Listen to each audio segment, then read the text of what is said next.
Thank you, and good morning again. I'd like to invite you, please, to Romans chapter 8, verse 14 to 17. Romans chapter 8, verse 14 to 17. I-share niyo po ang inyong mga Bible sa mula pong mga Bible ang inyong mga katabi. And praying na someday makabili din po kayo ng sarili ninyong Bible. Amen. Romans chapter 8, verse 14 to 17. Sabay-sabay po natin basahin ang 4 verses na ito. Join me please. Ready, go. For as many as are led by the Spirit of God, they are the sons of God. For ye have not received the spirit of bondage again to fear, but ye have received the spirit of adoption, whereby we cry, Abba, Father. The Spirit itself beareth witness with our spirit that we are the children of God. And if children, then heirs, heirs of God, and joint heirs with Christ.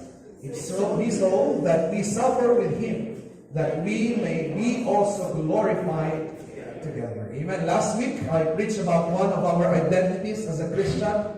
Yung title natin last week, I am a slave of Christ. Today, I want to preach another identity we have, and entitle this preaching, I am an adopted son of God. Amen. Can we recite this together? Ready, go. I am an adopted son of God. Let us pray. Lord, be with us now. And I pray, Lord, that this message will be internalized by your people. So that, Lord, they would be encouraged, they would be empowered, and at the same time, Lord, they would really put into heart that we are your sons and that our responsibility is to obey you and to honor you because you are our Heavenly Father. Thank you, Lord, for this time of worship, despite this storm. In Christ's name we pray. Amen. Amen. Thank you very much, and you can be seated in the presence of our God.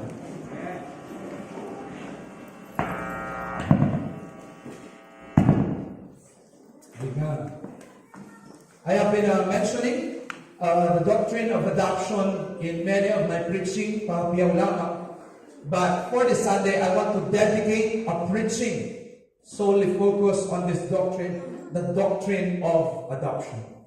Napakaganda po nito because this is one of our identities as a son of God, that we are not the slaves of Christ, but we are His sons. Amen.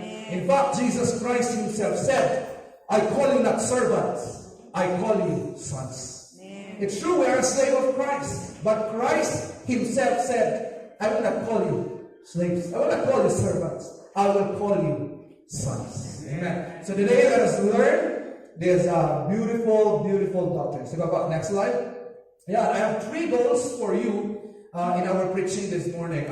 Yung una po dyan is to understand and appreciate our vertical adoption. Ibig sabihin, to understand the beauty of God adopting us. The second goal is this: I want to encourage all of you na parang merong pagkukulang sa inyong earthly family. I just want to encourage you today that you have a better and a greater family. Amen? To those of you who have no parents probably, I tell you, you have a great, great father. That's the second goal today. Amen? And then the third goal later on, my goal is this: I would like to encourage you to pursue horizontal adoption. Mamaya, pag-usapan po natin yan. Okay, so what are the 3 lessons that we can learn from this doctrine of adoption? Number 1 is this: adoption is always initiated by the love and choice of the adopting father. Ang pag-adopt, it is always initiated by the love and the free choice of the adopting father, adopting the son that he wants. And there is a story that demonstrates this in the Old Testament. I don't know if you know this guy, but before King David became king, the first king of Israel is named King Saul. And he was not God's choice, he was the choice of the people. And si King Saul po, meron din siyang anak. Ang pangalan niya is si Jonathan. And Jonathan was a friend of David. And Jonathan had a son. At ang pangalan po ng anak ni Jonathan is Mephibosheth. It's a hard name to pronounce. Mephibosheth. So King Saul, Jonathan, and then Mephibosheth. However, what happened was this. One day, during one battle, King Saul and Jonathan died together. And so namatay silang dalawa, namatay yung hari, namatay yung anak ng hari. And so what happened was this, the caretaker of Mephibosheth, during that time that King Saul and Jonathan died, Mephibosheth was just 5 years old.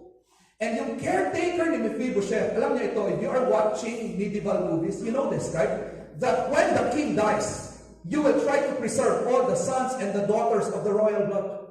Why? Because the others who want to take the kingdom, they will kill all the royal blood. And so the caretaker of Mephibosheth, sabi niya, I need to get him and run away. So kinuha niya si Mephibosheth, and they tried to escape the palace, and on their way outside the door, she accidentally dropped Mephibosheth. That's why napilay po si Mephibosheth. He was lame since he was 5 years old, but then they went away and ran and hid. Few years later, King David became a king. And one of the first things that King David did when he sat on the throne was this. Inutusan niya mga servants, I want you to find Mephibosheth. And so if you were Mephibosheth during that time, you will be scared. You will run for your life because you know the present king is looking for you, and in your mind you are thinking, oh no, they will kill me because I am royal blood, and he wants to preserve his own royal blood. And so, lahat ng mga servants, si Mephibosheth, dahil pilay siya, hindi naman siya makatakbo ng malayo. So they got Mephibosheth and brought him to the palace of King David. And the amazing thing was this. What did King David do? King David then, sabi niya, Mephibosheth, from this time on, you will eat in my table.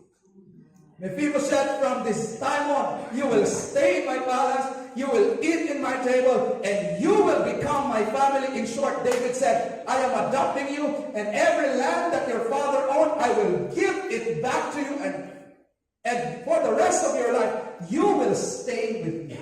Amen. This is a picture of adoption, amen? Amen. And in fact, the name Mephibosheth, it means disgrace.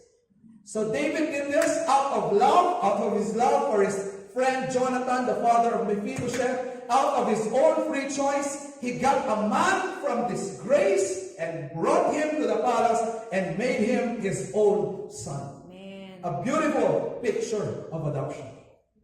From disgrace, he became of royal blood. Amen. And what does this picture, okay, so ito po yan, ano picture niya to our spiritual adoption? I want you to get this. That all of us, we were not born sons of God. That's right. No one of us was born an automatic son of God. In fact, the contrary is true. The Bible said we were born in sin. That's right. We were born that our father was the devil. We were born that our father was this world. Our mind, our heart were following after this world. We were not children of God. That's right. But then, what happened?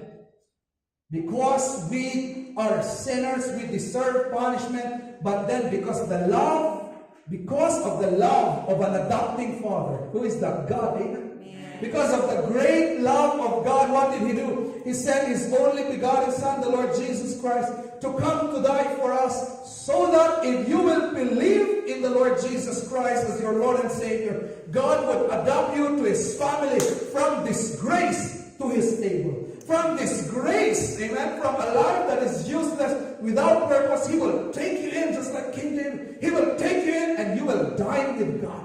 Amen. Folks, this is adoption. You were once, your father was Satan, our father was the world. We were born in sin. But God took us in so that we can eat with Christ, so that we can fellowship with him.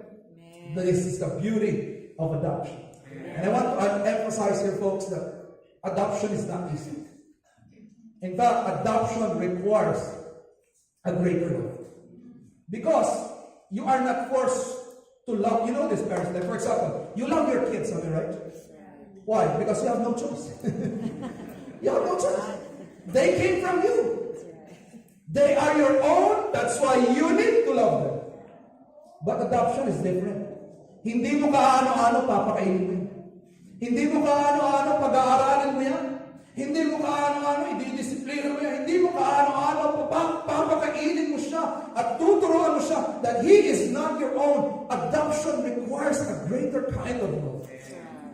That's why sometimes I laugh that here in the Philippines, if children get to know that they were adopted, nagtatampo sila. Right? They feel bad. If they get to know that they were adopted. If someone is adopted here, hindi mo kailangan magtampo na adopted ka. Why? Because it took a greater love to love you. Amen. It took a greater love to get you. You are not the own of the. You did not come from the parent, and they got you and loved you and taught you and fed you. Right. It required a greater love to love you. And folks, I'm emphasizing this because it required a greater love for God to adopt us. Imagine this. God is holy. God can see everything. He saw your life. He saw that you will blaspheme God. He saw that you will not be faithful to God. He saw the many sins you have. He saw the many bad and evil thoughts that you have. And yet, according to His greater love, He said, i-adopt ko nga ang tao na yun. Amen. I will adopt this son into my family and I will make him my own. That's right. Folks, ang ganda ng adoption. Because it tells us and it assures us that someone loves us with a greater and a deeper kind of love. That's right. That even though we were sinners, one Father was willing to take us. That even though we do not deserve, just like Mephibosheth, we deserve punishment, we are a disgrace to God. But one Father, our Heavenly Father said, I will take this son and make him my own. What an encouragement. Folks, in this world where all of us are looking for love, let me tell you, a great Father loves you with the greatest kind of love. May nagmamahal sa iyo, kapatid. Sabi mo nga sa katabi mo, sige, sabi mo sa kanya, kapatid, may nagmamahal sa iyo. Someone loves you, kapatid. Someone loves you with a great kind of love. Amen.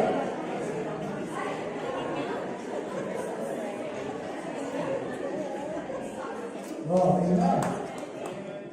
And so what is our response? What is our response? Okay, get this. Our response is this. If you realize that you are adopted by God, this should be your response.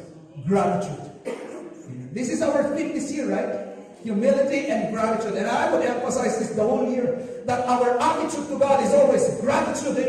Amen? Magpasalamat sa Panginoon, and yung pasasalamat na it will lead to something. What's that? It will lead to intimacy and it will lead to service.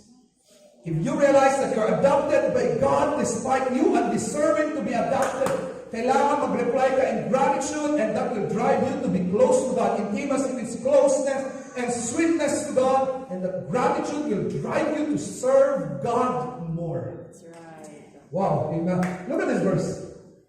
For we have not received the spirit of bondage again to fear, but you have received the spirit of adoption, whereby we cry, Abba, Father. Okay, get this, Christians. God said, if you are a true Christian, and if you realize that you are an adopted son of God, your attitude toward God must not be fear that drives you away from Him. Ibig sabihin, hindi mo ganito, ay, ayaw kong magsimba, baka masunog ako. Ano yun? Fear yun. Fear. You know, you did not receive the spirit of bondage to fear.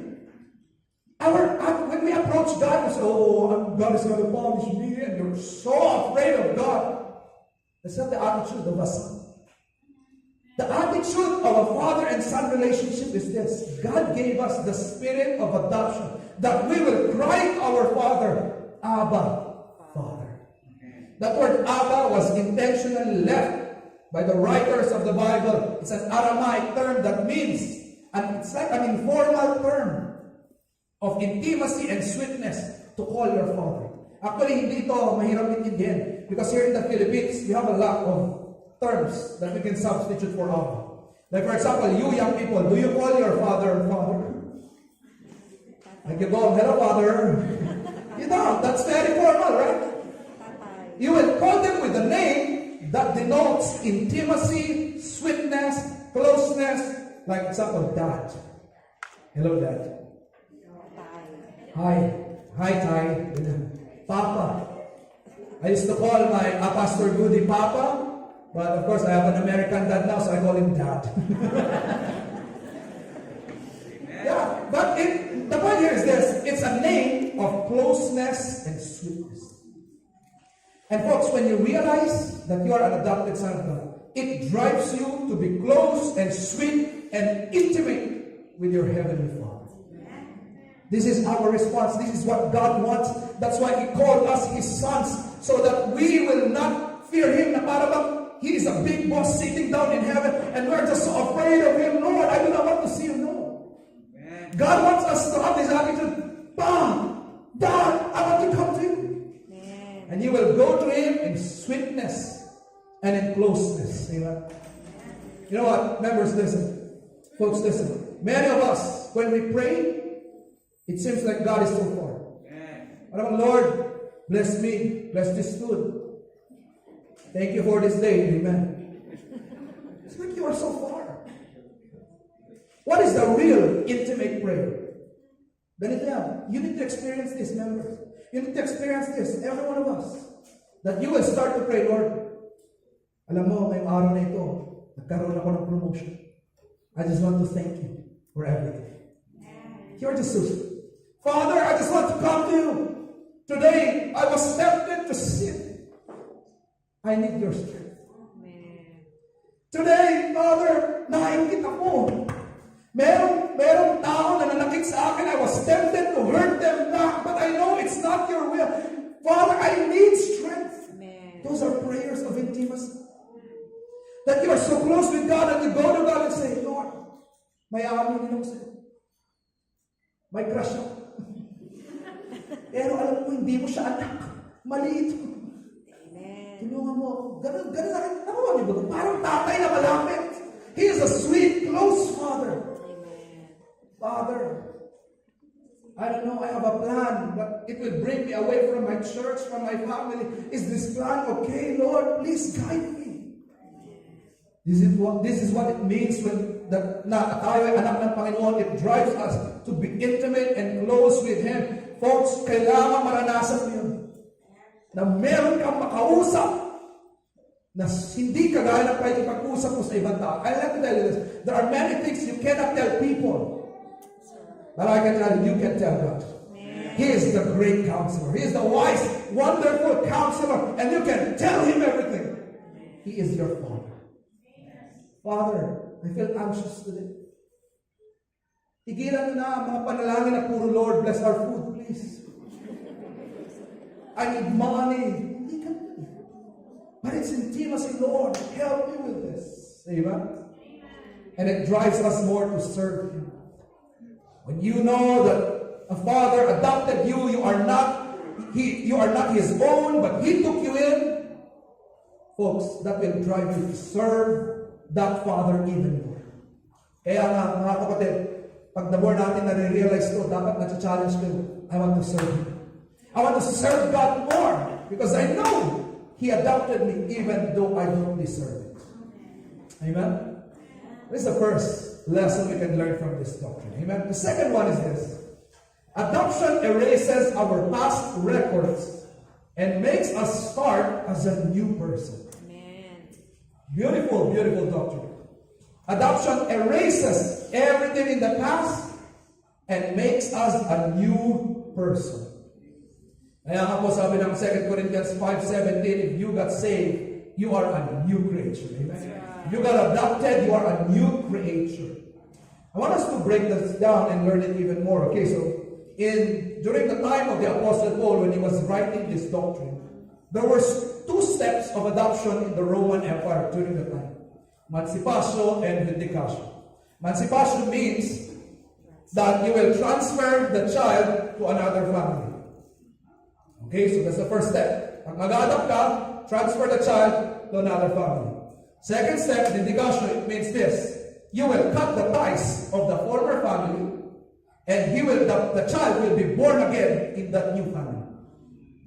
Ibig sabihin, ililipat, tapos puputulin, hindi ka na dugaw, kumbaga ganon, Jones ka na.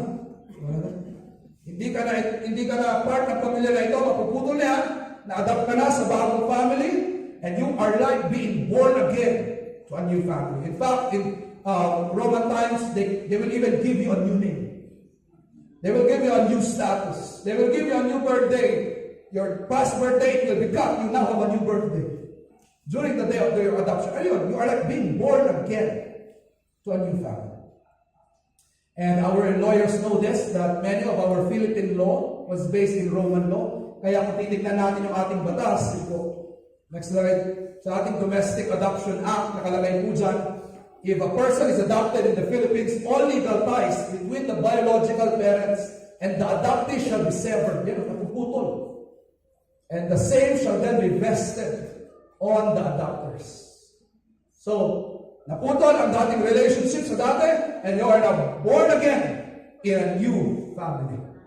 Okay, I want us to learn this, okay? Sige po. Here are some examples. Like for example, Moses. Maalala niyo po yung kwento ni Moses? He was born as a slave in Egypt, right? He was born a slave. But then, nung siya ay pinaagos sa Nile River, sinong nakakita sa kanya? Pharaoh's daughter. Remember the story? And Pharaoh's daughter adopted Moses. And what happened to Moses? He became a prince of Egypt. He became of royal blood. So what happened? From a slave, because of adoption, he became royal blood all of a sudden.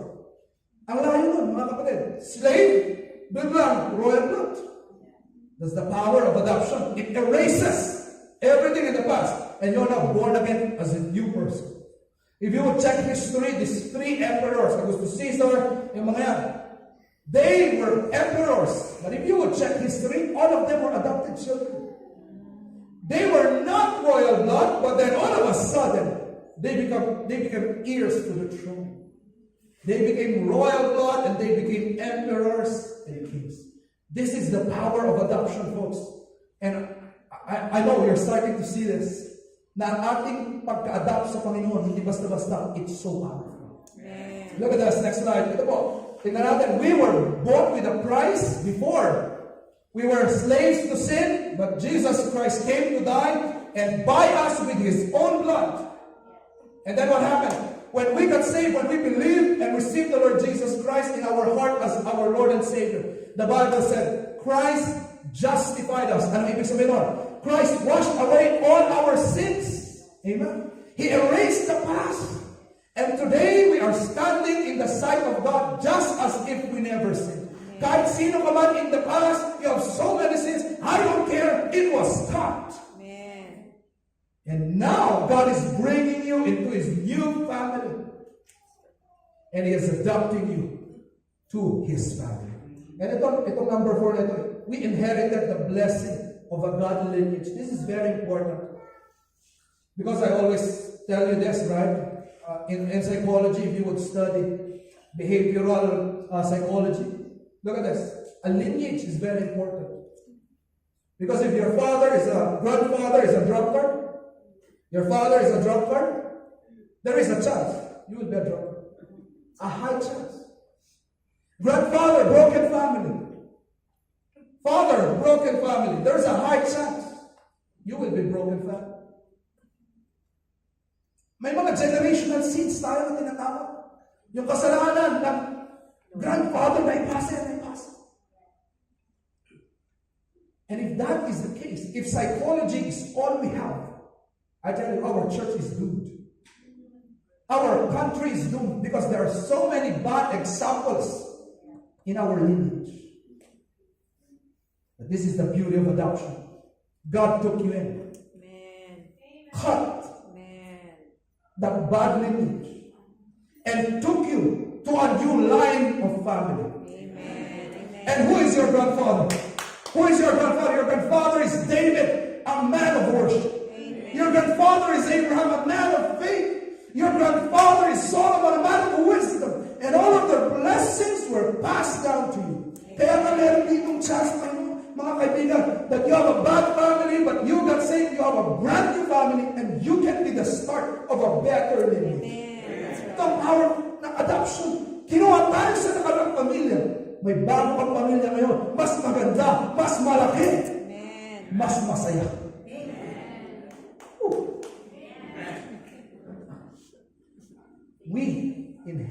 all of these blessings. And we were given a new name. Amen. Amen. A new life, a new purpose, a new identity. Kung lumaki ka, ang sinasabi ng tatay mo sa'yo, wala kang future. Bobo ka. Wala kang mararating. Ikaw ang black sheep ng pamilya. Kung diyan ka lumaki, bago na ang tatay mo ngayon. And he is telling you, I have great plans for you. Amen. You are a royal priesthood. Amen. Amen. You are a holy nation. I will use you. Amen. And I will send you out. Go ye therefore and preach to all nations. Amen. Folks, iba na ang pamilya natin ngayon. Mas maganda. And now you are of royal blood. From slaves of sin, it was cut. And now you are of royal blood. Sige, sabihin mo to sa katabi mo para ma-encourage siya. You are of royal blood. Sige, sabihin mo sa katabi. You are of royal blood. Amen. And what's the response here, okay? Folks, what's the response here? If you would read Ephesians 4:22 to 24, this is the response. If you realize you now have a new family, your relationship with your former father, the devil, was cut. Amen. Do not go back. Amen. That's right. Mga iba ko sa inyo dito, alam ko, ang nakaraang buhay ninyo, bago nyo nakilala ang Panginoon, huwag ka na bumalik. That's right. Bakit naputol na yan, kaibigan? It was cut. Let us not live like the sons of this world, because we are not of this world. It was cut. That's why we live as a royal family. We live as part of the royal family. Kaya pag nakikita natin na dumarating ang temptation ng kasalanan, oops, I'm of royal blood. Amen. When someone destroys you, what will the sons of this world do? Destroy them back. Right? Chinismis ka, anong gagawin ng nakamundong reaction? Sige, magchismisan tayo. Bawian tayo. An eye for an eye. Amen? But then, you are now of royal blood. You begin to say, I will not go down your level. I am of royal blood. You hurt me? I'm going to pray for you. Amen. Wow. Amen. Wow. Talk bad against me? I'm going to pray for you. I will not talk bad, but I will pray for you. Why? You're of royal blood. Nakakat ka. Nangangat ka kung bumaba. Amen? Kasi iba na yung pamilya mo. Iba na kayo mag-act na pamilya. Di ba ganito yan, no? Kunwari, you were once a slave. Paano ka kumain? Paano kumain ng mga slaves? Yan. Pero, pag na-adapt na yan ng hari at pumunta siya sa mansyon ng hari, ganun pa rin ba dapat sa kumain? Hindi na. Kapagalit na siya, use your phone. May mga etiquette na yan. Paturo kayo kay Lola Luisa. May mga ano yan, may mga Fine dining. fine dining na yan. Bakit? Hindi ka na taga doon eh. You are now the new family. Ganun din yung sa anak ng Panginoon. May mga pagbabago na sa ating pamumuhay everyday. Bakit? Hindi ka na taga doon eh. You are now of a different family. Na-elevate ka na. Diba? You don't think the same as they do. What they do, they always think about pleasure. But you're of a different family. We think about purpose. Amen. They think about joy and all of this. What do we think? We think about service. Amen. They think about boasting, pagmamayabang. We think about glorifying God. Magkaiba na. Iba na ang pamilya mo, mga kapatid. Amen. Amen. So that is number one. And number two. So it cut the tie of the former family and we were born again in a new family. The third lesson we can learn here is this. And I love this very much. Adoption elevates the adopted to the level of legitimate sonship. Adoption elevates the adopted one to the level of a true son. Kaya nga po, wala nang distinction kung adopted ka man or hindi. Because the rule is this. Whether you're adopted or not, or both of you become legitimate. Sabi ng verse na ito, look at this. And if children, if you were an adopted son of God, you will become an heir. Ang Tagalog yan, magiging tagapagmana ka. At inulit pa niya, I want you to get this, folks, for emphasis 3 times. Ikaw ay tagapagmana. Tagapagmana ng Panginoon. Tagapagmana kasama ni Kristo. Paulit-ulit. Ikaw ay tagapagmana ng Panginoon, ng tatay natin, at kasama mo na magmamana ang iyong kuya. Sino yun? Si Jesus Christ. And the last line was very important there because technically, folks, the only one who is an heir of God is no other than Jesus Christ. Who is worthy to receive eternal life? Only Jesus Christ. Who is worthy for all the glory and the blessing of God? Only Jesus Christ. But when you got saved, when you receive Him in your heart as your Lord and Savior, He becomes your Lord and Savior. You will become the younger brother of the Lord Jesus Christ. Kung anong mamamana niya, mamamana mo rin. Kung anong para sa Kanya, it's also for you. It's an encouragement. Na kahit wala kang mamana dito, may mamanahin ka sa Panginoon. Sabi po ng ating batas, sige po, in legal succession, the adopters and the adoptee shall have reciprocal rights of succession. Look at this, without distinction from legitimate relation. Ano yan? Walang pinagkaiba. Walang pinagkaiba.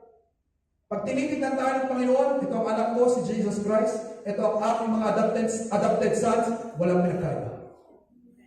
God looks at us as if we are real brothers of Jesus Christ. Walang pinagkaiba sa harap ng Panginoon. Kung ano ang mamalahin ni Kristo, mamalahin mo rin. Kung ano ibibigay ko kay Kristo, ibibigay ko sa'yo. Kung ano pagmamahal ko kay Kristo, ibibigay ko rin sa'yo. No distinction. Amen? And what happened to us? What is our blessing here, being an adopted son of God?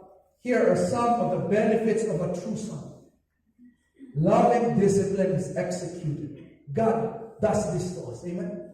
Teaching and training, God teaches us. God trains us. Our life is given direction and vision. Our prayers are heard by God. There is rest and comfort in God. Inheritance is promised. And our sonship is permanent. Amen. I want to emphasize this, folks. Walang pinagkaiba sa Panginoon. That we are a true son of God. Kaya kung ano yung blessing, talagang there is no holding it back. Kung baga ganun din. Walang nag-hold back sa Panginoon para i-bless ka. At lahat ng mga ito, ginagawa niya. I know some of you experienced this already. That when you went away from the Lord, God disciplined you to bring you back because He loves you. Amen. God sent you to a church that preaches the Bible, that is a sign of God's love. God sent you fellow Christians to help you grow and to help you pray. That is a sign of God's love.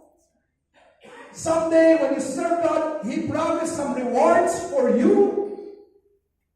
That is a blessing because you are a true son of God. So next slide. Ito po, tingnan niyo ito. What's our response? If you are a true son of God, your response is this. Children, obey your parents in the Lord, for this is right. Honor thy father and mother, which is the first commandment with promise. This verse is not just for earthly relationship. Kayo po ang mga tayo na may mga magulang pa. Hanggang may magulang ka pa, this verse applies to you. Amen.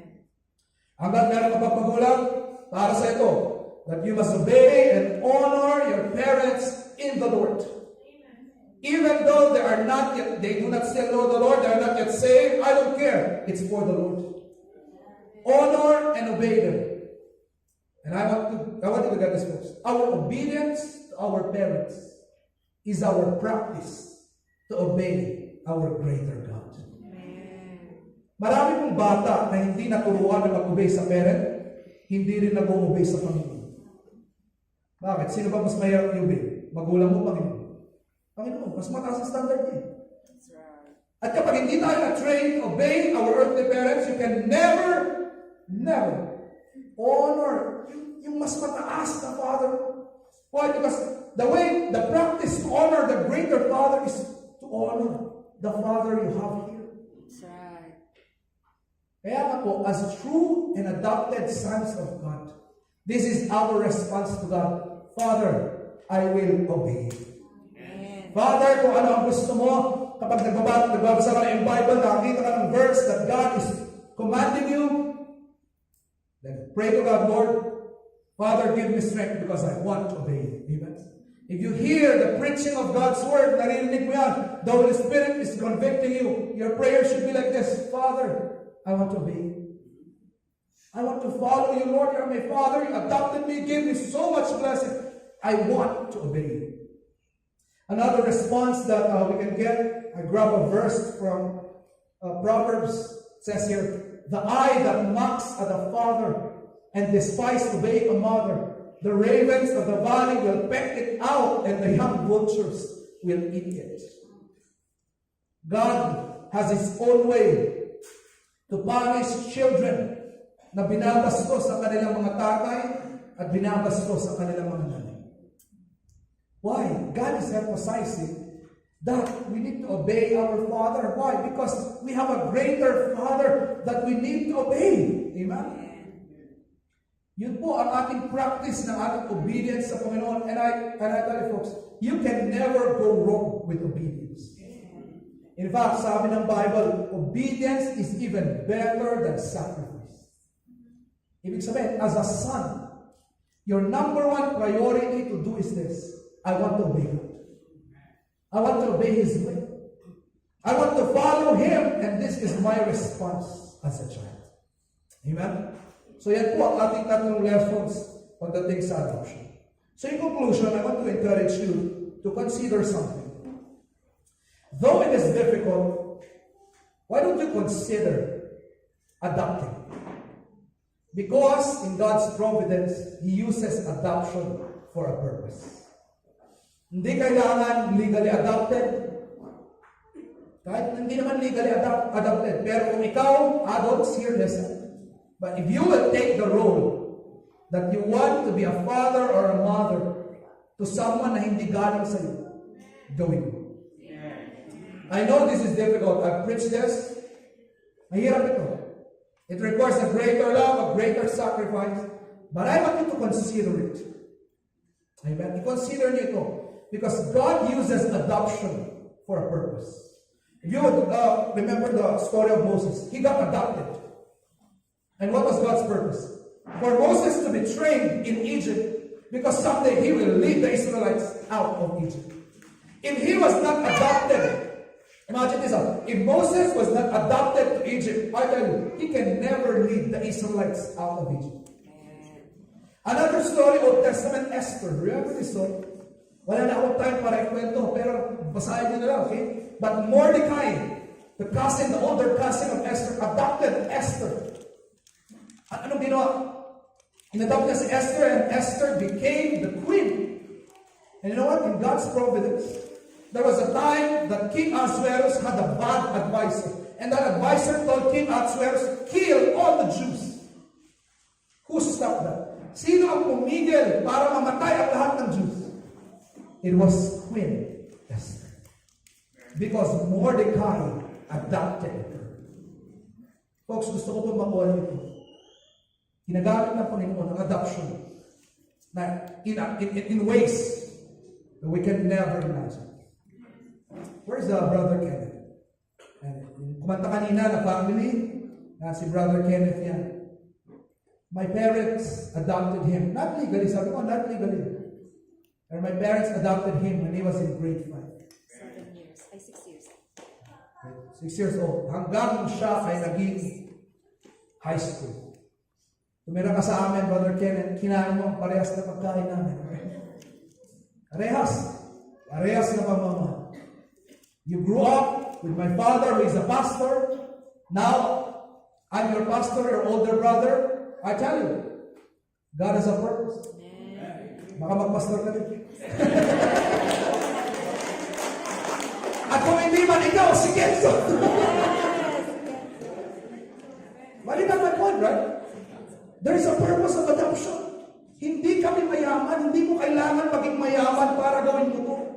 Puso ang kailangan dito. Adopted. Where's Jane? Is Jane here? Jane, tumira ka din sa amin. At marami pa, hindi ko na masabi. Lumaki kami ng bata kami. Halos always meron kami adopted. Is Gyra here? Gyra, you're adopted by my parents-in-law. Dad, Robert, and Mom Angie took you in. It's for a purpose. It's for a purpose. Yeah, ito, mga yung 3 ladies natin na mga adopted ng ating new member kanina. Si Ninong, at si Ninang Woods. Alam niyo, may purpose to. In-invite nila kayo dito sa church. Napapakinggan niyo ng preaching na ganito about the Lord Jesus Christ. Sana matanggap niyo talaga siya. Mag-grow kayo sa relationship niyo sa Panginoon. And there is a purpose you never know. You can also pay this forward someday. If you experience na may nag-adapt sa inyo, someday, pay it forward. Yung mga young people, maging desire nito, ang puro pangarap nyo maging mayaman, mag-asawa ng sima, mga ganyan ang mga pangarap. Pangarapin nyo na makatulong sa ibang tao because God uses adoption. I know many of you adults are doing it. Si Brother Gary ko rin, dami niya kasama bata. Hindi mura pagkain na yun. Mahal. Mga lalaki pa yan. Lakas kumain. Ano yan? Kaya nga po, sa ating mga young people dito, even us as a church, what is the command of the Bible for us as a church? That we will treat each other as children. Amen? You adults, you treat our young people here as children. Kaya kayo mga young people, kung nahihirapan kayo sa tuition fee niyo, marami kayong mga magulang dito.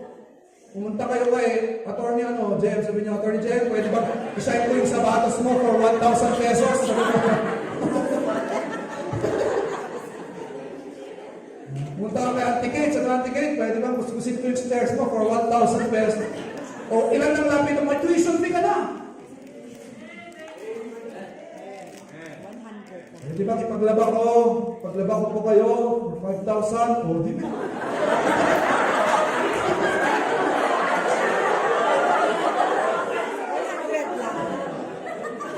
Ako ba ito? Kayo mga yung people dito, marami kayong tatay at nanay dito. Walang rason para ma-discourage. At tayo mga adults, we'll take that responsibility. We adopt them, not legal. Kahit hindi legal, pero yun, sige, sama-sama tayo mga adults. Pag-aralin natin itong mga people. Sama-sama tayo mga adults, turuan natin itong mga people. Sama-sama tayo mga adults, we discipline them all. Like a true son. God uses adoption for a purpose. Because I tell you, when God adopted us, hindi lang niya tayo in-adopt para pumunta sa langit.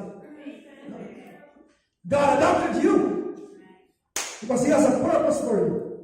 Hindi niya, kukunin ka sila sa Kimberly Pastor. Kukunin ka yung mga members niya, magsaserve yan sa akin. They will be used to win people to Christ. They will be used to bring others. God adopted you for a purpose. Remember that.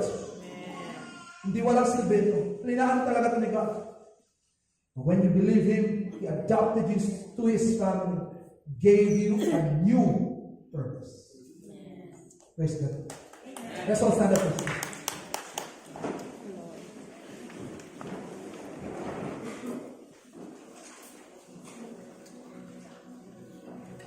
So we'll bow down our heads, please. Close our eyes. To all our visitors today, God brought you here to hear this message. Sa amin po mga bisita.